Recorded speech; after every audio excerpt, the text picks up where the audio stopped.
Alright, back again, Luke here, and today what I wanted to do is show you guys the mess and disaster going on here again. As you can see in front of me, I have one of those PS3s that I had sitting in my closet. This is one that I was working on, or one of the ones that I was working on for a while. But after swapping out some parts with another one, putting in some new thermal paste, a few capacitors that were actually burnt out in it, and replacing the DVD drive with the other ones that I had, finally got this thing to play. So I'm really happy about that. Got another PS3 here working really well for the most part. I'm gonna let it run and test it out a little bit more, but this thing's up and going. I got another one down here that has a lot of potential. Unfortunately, this thing has the red screen of death that's caused by the memory corruption or the bad flash memory. So I don't know what I'm going to do with this one. I think I need to find some way to either download a program so I can change the dashboard on it or change the firmware on it to Linux, or do something in order to make it avoid that check, because every time I try and do an update, it takes the update and it starts to update it, and then it turns itself off. It goes back to the red screen again. So unfortunately that one's toast for right now. Not doing much there. This other black one here, this is one of the older ones, and that thing is just, I mean, beyond dead. But I mean, it turns on and everything, but other than that, it doesn't do anything else. It's got a lot of issues. But recently, today or yesterday, in the mail, I wound up getting a package here from MJS256. And if you remember, a long time ago I wound up repairing Mark's board over at Classic Game Room for his Neo Geo. And a nice enough guy, MJS256, had a couple of parts laying around, had some RAM chips laying around, and he asked if he could send them out, and I said, yeah, that'd be great, so I could fix up this one slot board that I wound up taking this RAM chip here from, and using it on Mark's board to replace it. So what I thought we could do today is, I don't know, maybe a little bit of a live repair, I guess. Not so sure on how it's going to go, but we can give it a shot nonetheless. But yeah, let's jump into this here. As you can see, I got Robo Army in the one slot, and if we turn on the monitor, or turn on the setup here, you can see it instantly comes up with this backup RAM region error. So that's the same thing that Mark's was doing, and what I did is I just took his old chip and placed it on this board here, so at least I could get this thing to boot into AES mode, but it would not boot into MVS mode. So we'll see what we can do here. Let's maybe see if we can angle this. I don't know how well we can do this here, and I don't know how well this camera's gonna stay in the position I want it to. That's the other issue here, but we'll try. We'll see what we can do. That seems pretty good, except for my soldering pen is underneath. So we'll give this a shot.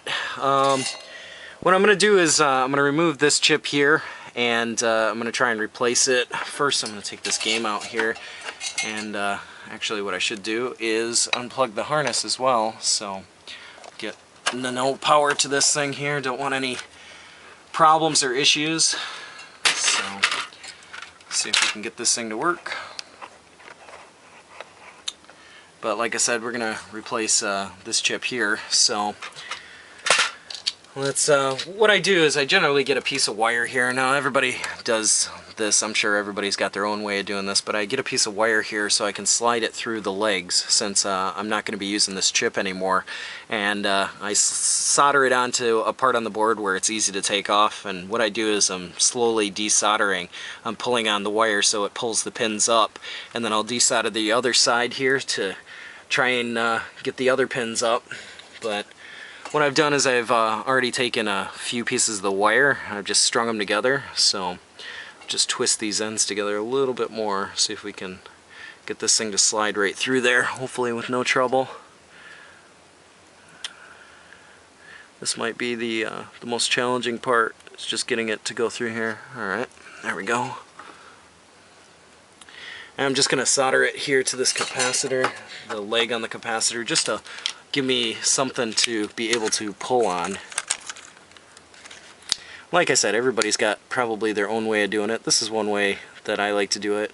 Luckily with this with these nickel wires, or these metal wires here, the solder doesn't like to stick to them so well, so it makes it a little bit easier when removing stuff. But you can see I got it attached here.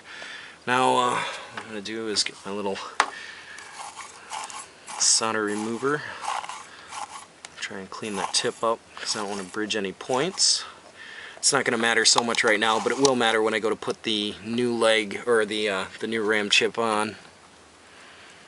So what we're going to do here is desolder these legs one at a time. Sometimes it doesn't work 100% the first time. You might have to go through it a couple of times, but just want to try to desolder one side of this, or try to at least get one side desoldered, that way I can bend it up. Oh, my wire snapped here. Let's add a little bit more to this to try and fix it in place.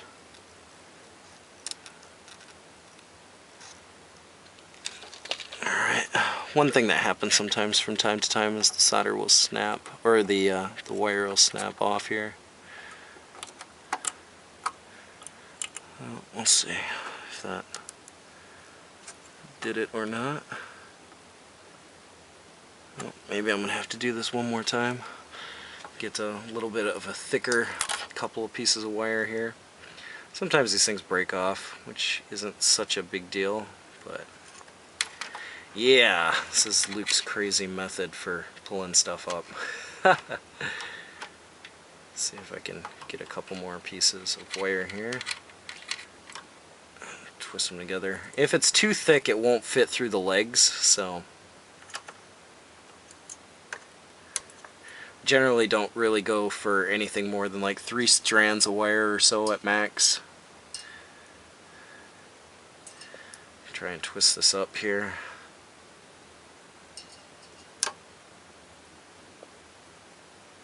You could go through this with a solder sucker, or if you have a workstation or something like that, you could do it, but yeah, kind of doing it this way here. Come on. This time it's a little bit thicker, so hopefully this will work out a little bit better. I don't know if we'll be able to do this in whatever 9-10 minutes or so. Hopefully.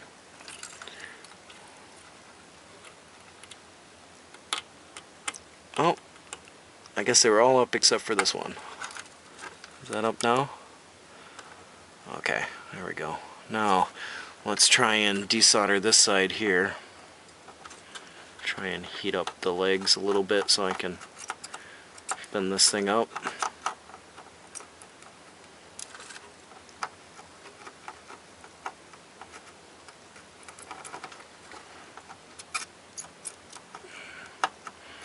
And I can go the other way around here. This might be just as useful if I can. Let's see.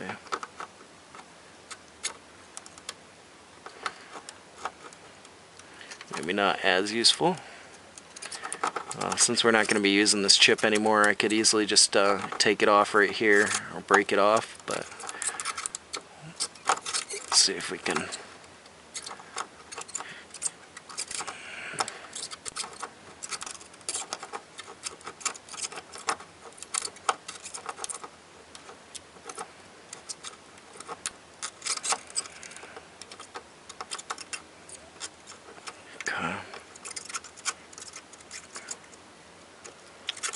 Get off there. Alright. I got this one off. Try and clear away the extra solder here. And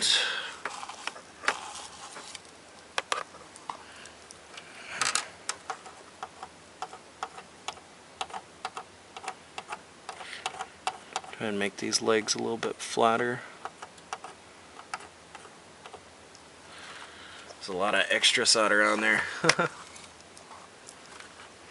But yeah, I don't know, I just figured I could do something a little bit different here today.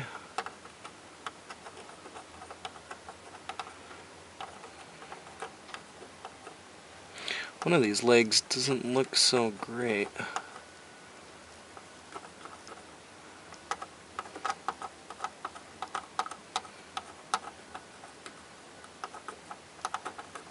Try and tin these things back up, make them a little bit shiny. Alright, remove this here.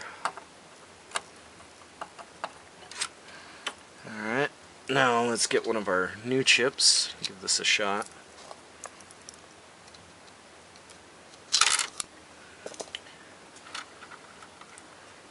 Take one of these out here. Try and affix this one. I'm gonna have to probably turn this a little bit to get this better, but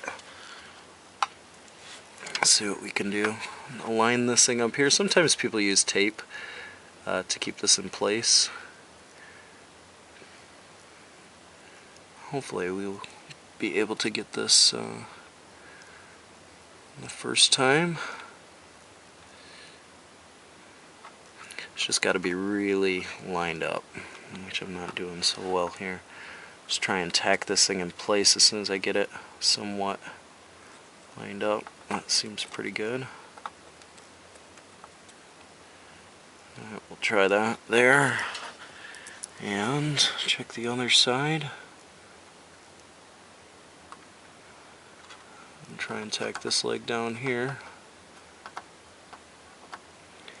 Now I'm going to try and press down on each one of these things one by one. Hopefully be able to get these things back going again. You can use some flux too. Actually, a lot of people use flux to resolder these legs down.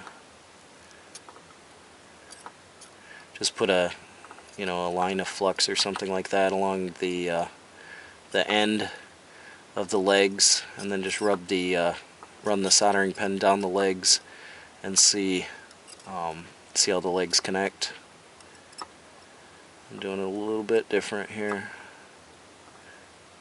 Sometimes flux can be really conductive, so I'll try to avoid it. Alright, let me see if I can jump over here to the other side. And I'm going to have to turn this just a little bit here.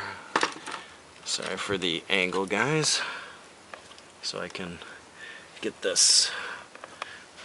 Let's see if we can.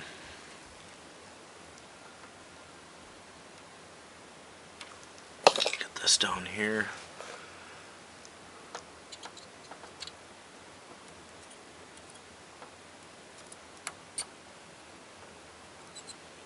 But yeah, trying to do this in a short amount of time here with really limited time and yeah, pressure of trying to get this thing going is pretty challenging.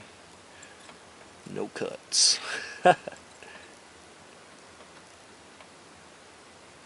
Yeah, when you're normally soldering like SMS chips or something like that, a lot of people, like I said, like to use flux all the way down it because it works really, really quick compared to this method here. But since I'm trying to get this thing to work out in a short amount of time, we'll see what happens.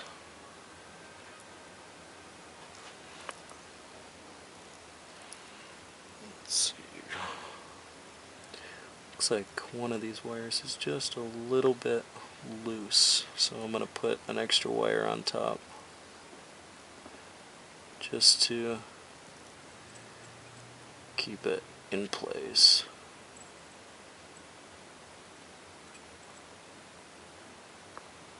I'm going to try to here. Hopefully the camera doesn't shut off while I'm doing this.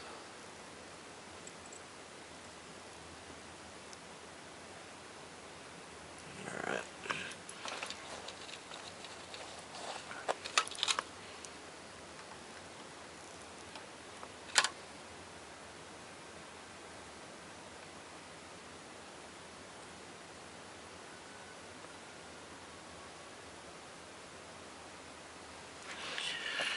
Alrighty.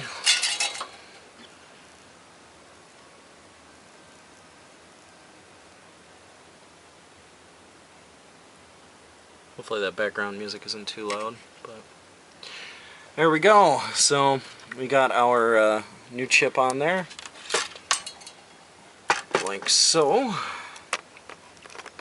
As you can see right there, there's our new chip. So we'll plug this beast back on and see how it goes. Let's at least give it a shot here. Normally, if I was doing this without time restrictions, I would definitely take a bit more time here, but like I said, kind of limited for time. So. Alright, we got the board up in here and the game cart, so let's see if it turns on or if we got full contact there. And look at that. There we go. No more errors coming through here. So yeah, just want to show you guys, it was a bit quick trying to get this thing on there. But yeah, nonetheless, it is working now with that RAM chip on there. I should try and turn this thing down a little bit.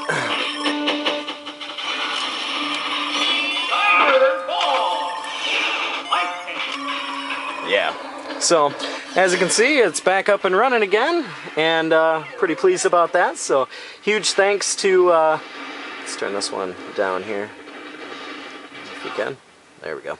Huge thanks to MJS256 for the RAM chips, and I'll go back over this chip here again and try this, you know, make sure everything's completely fixed down there and there's no problems. But for the most part, it seems to be working great. But just want to share this with you guys here and show you, yeah, what I do.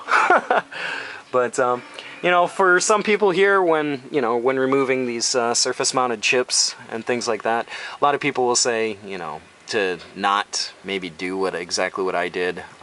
But everybody's got their own way. The key point to remember is, you know, be careful of these traces. The traces can rip very easily. If you want to, you can always cut along the top here, cut the pins at the very top near the chip, and then remove the chip, then remove each one of the pins one by one, which is probably the best way. It's the safest way too, so you don't have to worry about ripping any traces or any soldering pads or anything like that on the bottom. Just cut the pins at the top here, remove the chip, and then put the new chip down, and you know, put all the legs down. You can put them down with solder and flux if you want, or you know, whatever you have that you can work with. So, but yeah, that's about enough rambling for me. Just want to show you guys.